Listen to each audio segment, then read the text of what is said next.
Hello, thank you for joining us today and welcome to the ESHA Research webinar. Today's topic is going to be the Genesis R&D Advanced Label Setting Overview.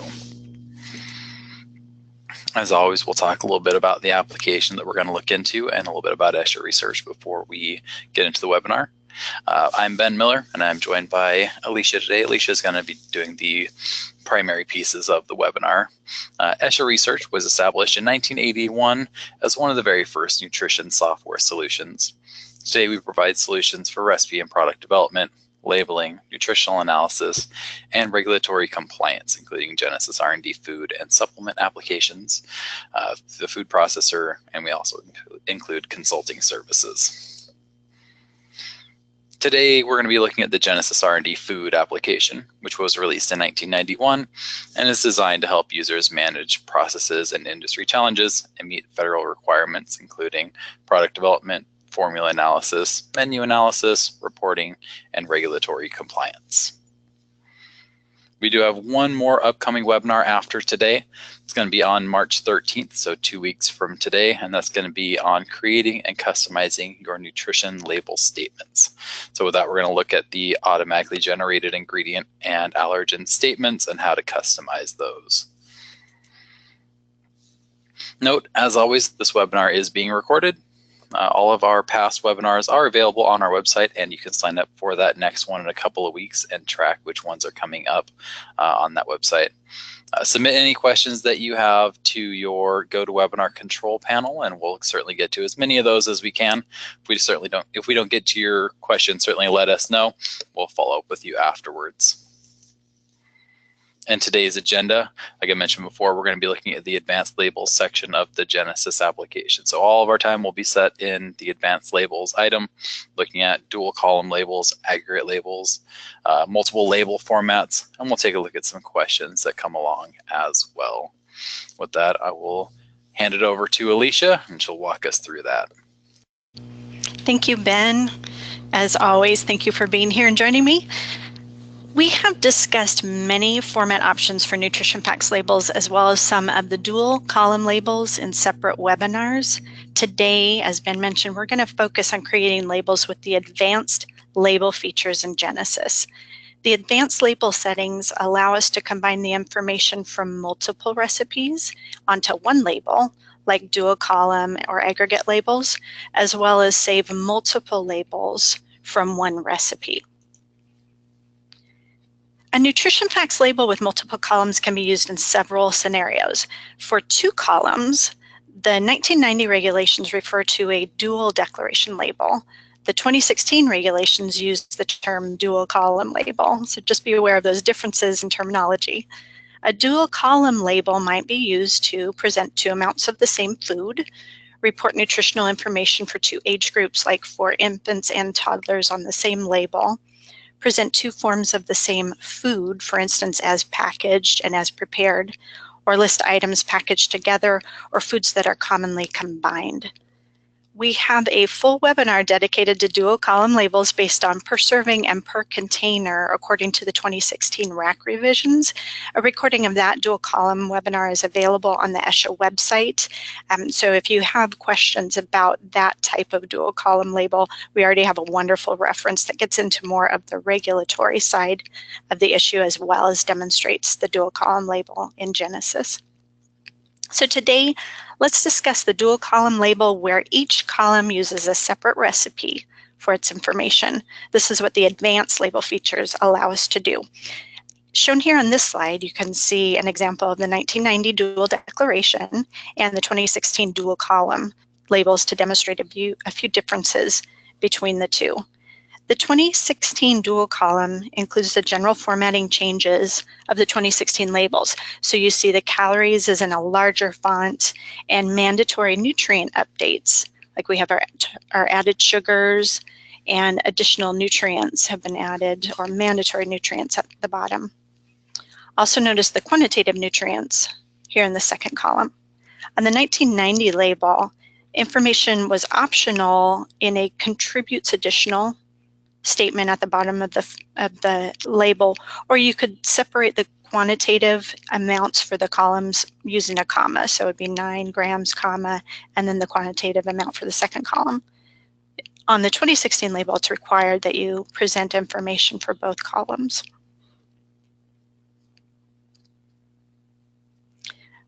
You'll notice as well that the dual column label here is a wider format, and that is partially due to that requirement for quantitative information. So when you're working with your package sizes and need the dual column label, you do need to consider your available labeling space. And Genesis gives you the appropriate format options whether you're working in the 1990 label or the 2016. Same for Canada.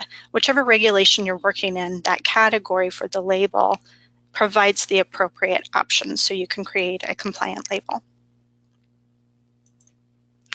Aggregate labels are often seen on the outside packaging of variety packages like chips, individual sized cereals, bags of candies, drinks, etc. Consumers need to be able to see nutrition label information on or through the outer packaging of the product. So if a variety pack is wrapped with clear material and consumers can see each individual unit's nutrition facts or each variety's nutrition facts, then labeling on the outer pack may not be necessary. But if the consumer cannot clearly see nutrition facts through outer packaging, then the label must be provided on the outer pack. And this is where an aggregate label can come into play. With variety packs or of similar products, an aggregate label shows you easily the several flavors of the same type of product. And you can see here the aggregate label has one statement of the nutrition facts and all the required nutrient names, as well as footnotes, but then a separate column for each variety.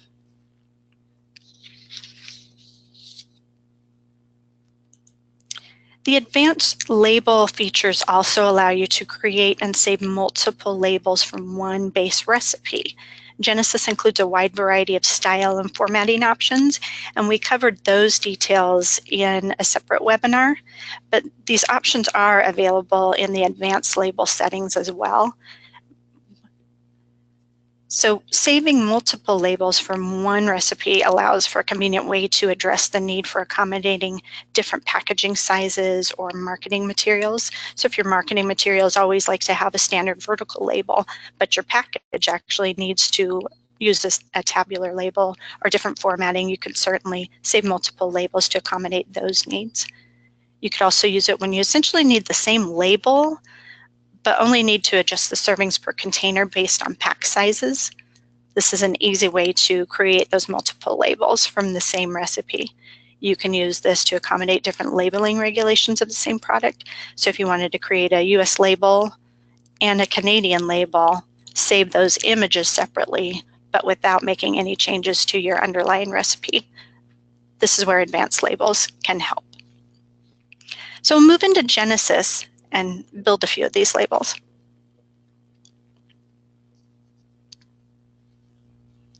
In this case, we'll show a cereal and a second column for that cereal with the combination of milk, which is an allowable label to present under the CFR. So today, again, we're working with advanced labels, and to access those, we go to New and Advanced Labels. Usually we would choose a recipe, but here we're choosing the label settings first and then selecting our recipes from here. In working with advanced labels, I've already created my recipes. So I've created one to accommodate my first column and a separate recipe to accommodate my second recipe. First step here is to enter a name. And with advanced labels, because you can create multiple labels from one recipe, you might want to give consideration to your naming conventions so that you name your advanced labels in a way that you can easily remember them and retrieve them when you need them. So I'm going to enter in the name of this label. And again, we have the various options that you would see when working with recipes and the label settings within a recipe. You can choose the regulation that you need, and then the category within each regulation, as well as label types and styles. You can also choose the full formats, such as full and simplified. Here we'll choose label. You get a drop-down list, and it provides you with various options here. So I'm going to choose dual column.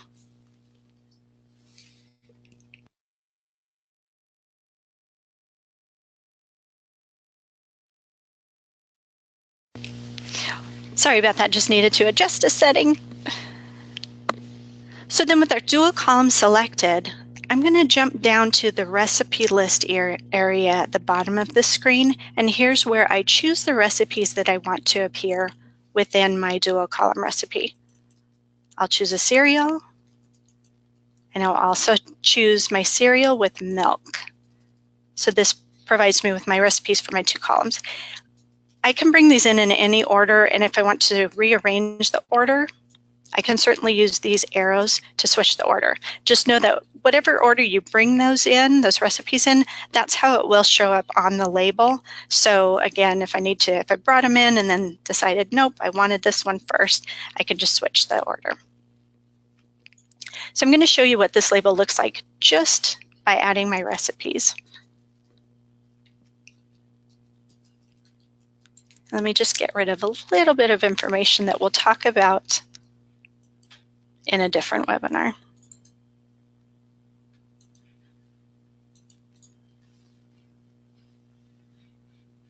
So here I have my dual column label, and it's showing from my recipes that I've added my cereal column and then my cereal with milk. This here is not a compliant label. We still need to make some changes to it, such as servings per container and serving size. And then we might want to consider changing these headers because they're not quite what consumers would need to know. So to make changes to this label, let me just get rid of this one as well. Go up to the Edit Label, and it takes you right back to those label setting features that we were working with earlier. So again, some of this part of the screen looks familiar. It's how we choose our options. We have full format options, nutrient options over here. One thing to note on the dual column label is that I'm wanting my information to be reflected up in this top portion, so I'm going to set my serving size and servings per container in these general setting tabs up here. So just type in my serving size in the English column. If I were wanting to prepare labels here within the advanced label settings and needed bilingual, I could also enter my translations right there. And then for servings per container, just enter a number there. Again, let me update this label and show you how it makes those changes. 8 servings per container, and now I have a serving size for my cereal. Back to the Edit Label. So if I want to make changes within the information of the column here, I select from my recipe list the recipe that I want to change, or the column that I want to change, and click the Edit button down here. And here is where I might make a change to my alternate heading, because I want this header here to not say Cereal 02 2018. It's not consumer friendly. So I will say brand cereal. This screen has additional settings. I'll talk about this in just a bit. But again, you'll see the serving size and servings per container information here. Best practice for this type of label is that I'm just entering it within the tabs up above, like I showed you. And then there are options where, as you saw, I hid the ingredient statement, but it automatically brings in the ingredient statements attached to these recipes. I can choose to hide those down here. And then I'll make a change to my alternate heading for my second recipe.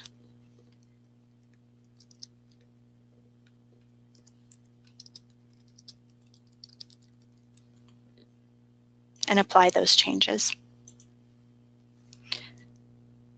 So now we have a more workable dual column label. It's presenting the information that we want to share with our consumers in a clear and concise manner, and places the information in a proper format. And again, just a reminder that all the label format options are available. So even on my dual column, if I wanted to add additional information like voluntary nutrients or hide information that I didn't want to appear, I can make those settings and selections there. So I mentioned the override setting is available. I'm just going to make a change to my cereal with milk that if I wanted to change the amount that my label is displaying, by default, the amount brought in for each column is run by the underlying recipe. So my serving size that I selected in my cereal recipe was automatically brought in here. The same with my cereal with milk. When I created the recipe, I set a serving size within my recipe, and that was automatically brought in. If I want to make a change to that, I can override the recipe serving size that was automatically brought in to a different amount. So here I can just type in, let's double this amount, essentially, and watch the calories on the second column. So it adjusts to a larger amount, and all of the nutrient information would also reflect that larger amount. What I would want to do is make sure if I increase this amount or decrease it, change that recipe serving size, I do want my header in line with whatever amount needs to be reflected there. So as you make changes to your label, just be aware of the components of that label and make the appropriate changes. So that's a dual column recipe when we're using two separate, or dual column label using two separate recipes.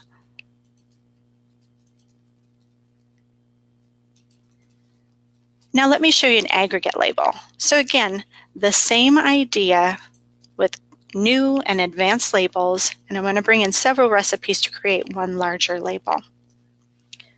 So I'm going to name my aggregate label.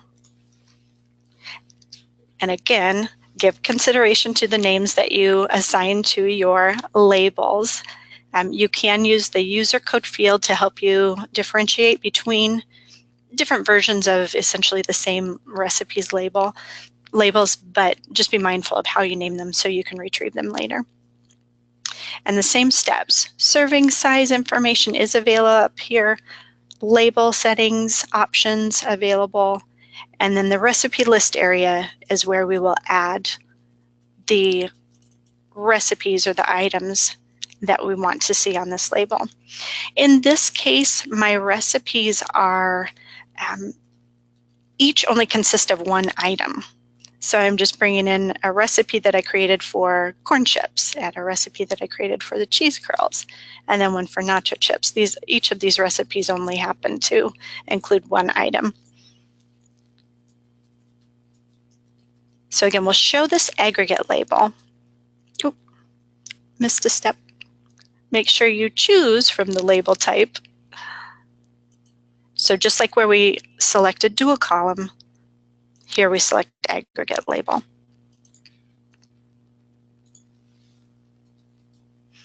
And it creates that format that we want to see. So here's an example. I was talking about the ingredient statement is brought in for each recipe, and you can see separate. But again, we'll have a separate webinar to discuss those in more detail. So again, this is not a compliant label. It's missing some key information like servings per container, serving size, and we might want to make some adjustments to our headers. But again, notice that it does place it in the proper formats with nutrients and the footnotes appropriately, and places our quantitative information in each appropriate column. So to make changes there, go to Edit Label. And again, here I'm going to do servings per container here. And then I have a couple options that I might consider with my serving size. Here, if all of my units are the same type of packaging, I could enter one bag up here. And I'll show you where that places it.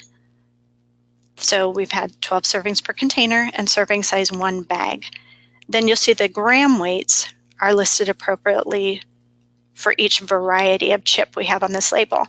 However, if I wanted to make more specific declarations of the serving size, then I certainly have the option to do that.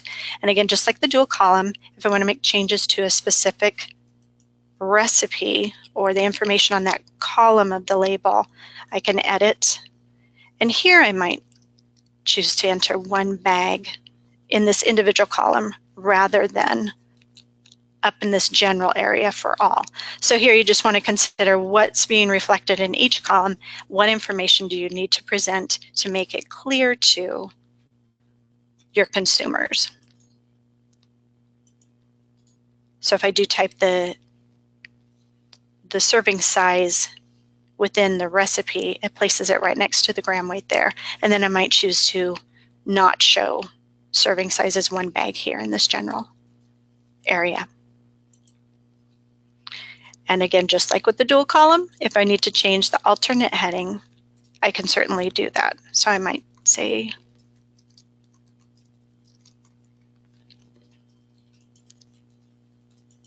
just changing the wording a bit to better describe that product as I wanted.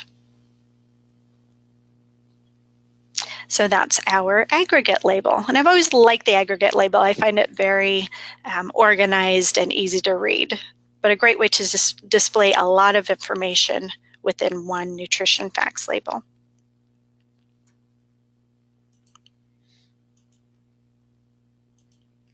So then the next step we'll just touch on, again with advanced labels, is creating multiple recipes from, or multiple labels from one recipe.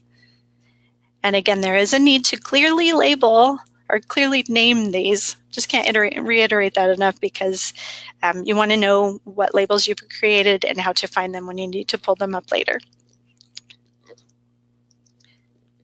But here, as I mentioned, you might want to create multiple labels based on different regulations. So I could certainly do that. And here I'm just creating a standard label. So I'm not going to change the label options to dual column or aggregate, just leave it as is. And then I need to find my recipe.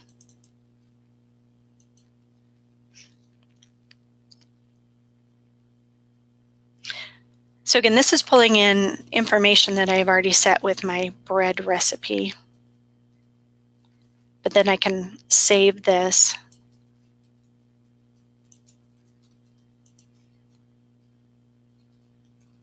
And then create a new advanced label that would be a separate record essentially from this advanced label, and assign it a different name.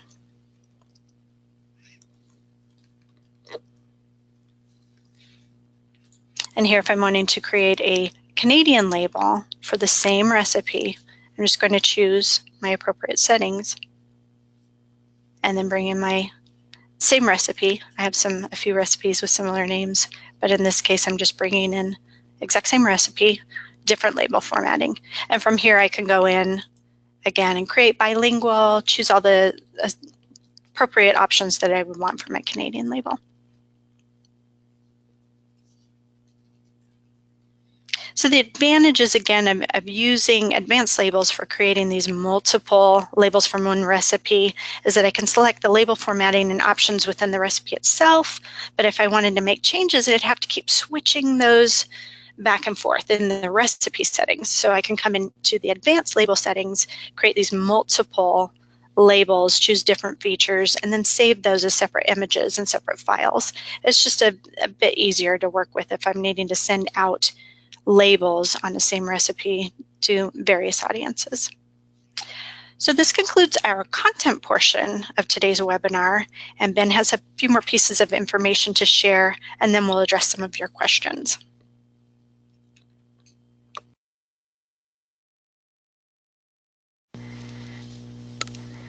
Thank you, Alicia. That was great. Moving forward, if anyone has any additional need for training, I certainly am still a bit confused on some of these pieces. So I obviously don't work in the actual food manufacturing company. We do have training available. Both of the next 2 trainings are in our Oak Brook training facility. We have our Genesis professional training March 21st and 22nd. which is an introductory training course. And then we have the Advanced Genesis Workshop, April 11th and 12th. And you can sign up for those on our website or by calling our training team.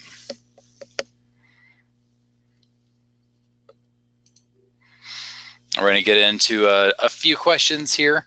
Before I do, like I mentioned a little earlier, if we don't get to your question, you can reach back out to us, our technical support or our nutrition team. Contact information is here. Or if you have any questions about your account or any sort of sales type things, we're always here for those sorts of questions as well. The first question I'm going to get to, we had asked a couple of times while we were doing the demonstration. There were a few questions about why some of the numbers weren't adding up. I believe fiber was 7 grams for the first recipe, and then with milk it went to 0. And that's just, not being real world recipes. You're using two completely unique recipes for column A and column B, or the first and second column. And so it's possible Alicia just used a different cereal for the with milk than she did for the actual base cereal. So numbers may not have looked exactly right, like I said, in terms of fiber, things like that, but it's just because it's a not real world label, not something that's actually being produced by a food manufacturer. So.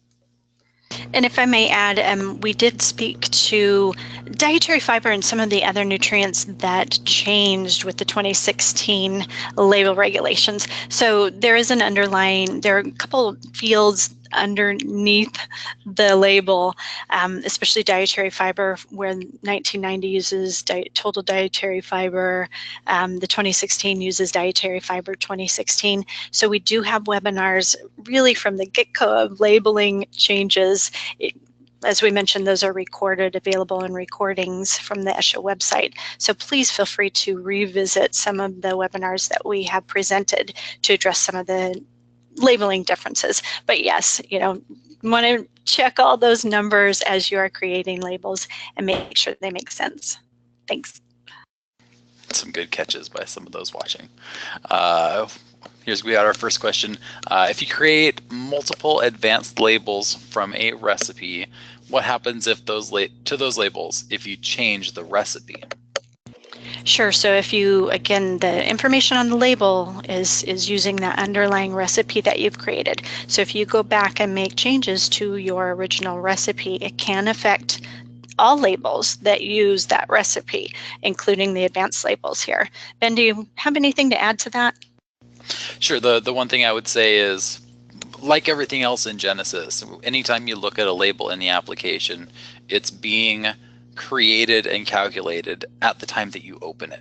So if you open an advanced label, it's going to pull the recipes as they sit when you open that recipe. So if you change the recipe from the last time you created the advanced label to now, those numbers will change. So that's probably the one kind of, clarification that I feel like helps a lot of people with that sort of question.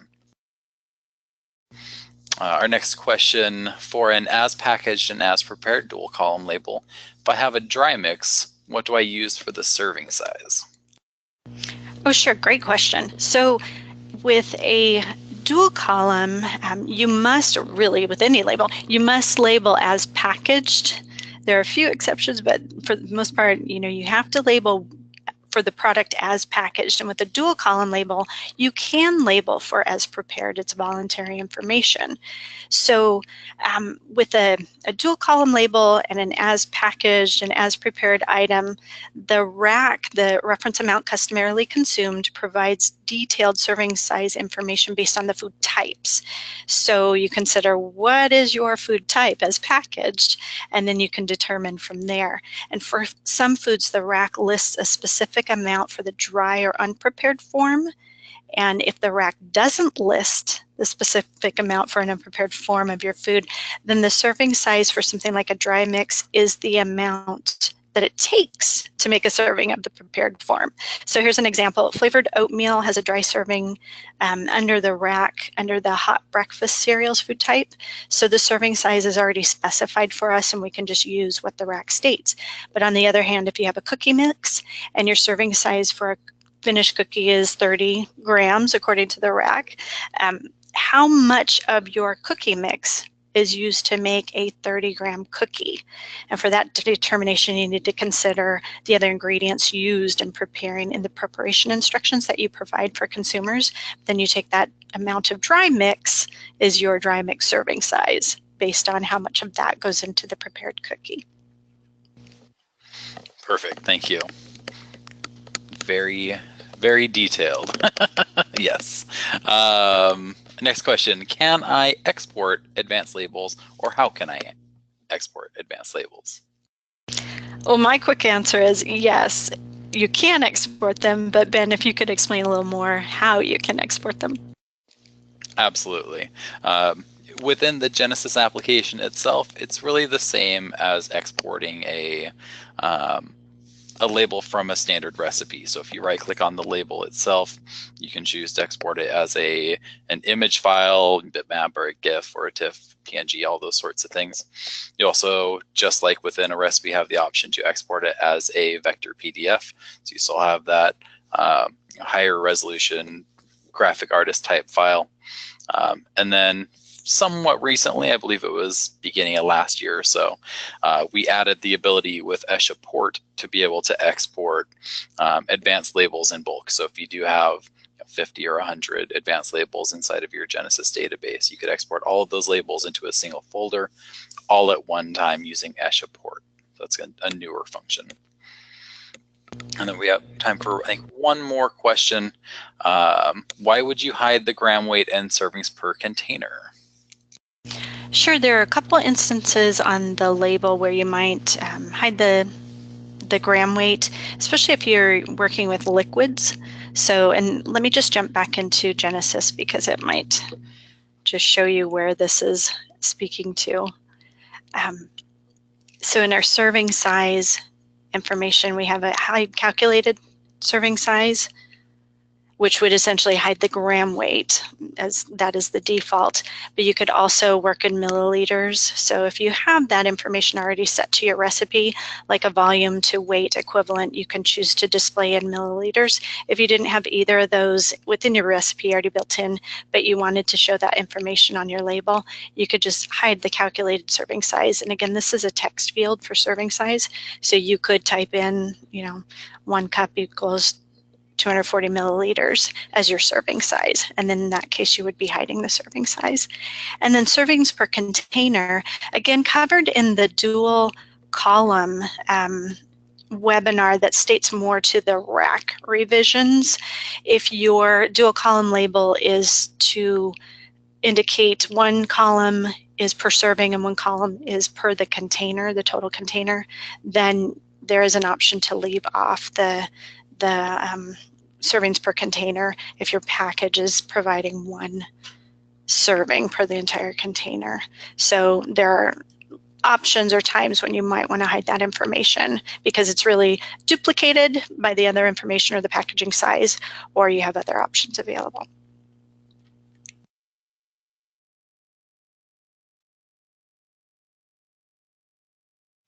Perfect. Thank you so much, Alicia. I'd like to thank everyone for joining us today. If we didn't get to your questions, certainly, like I said, reach back out to us. And everyone have a great day.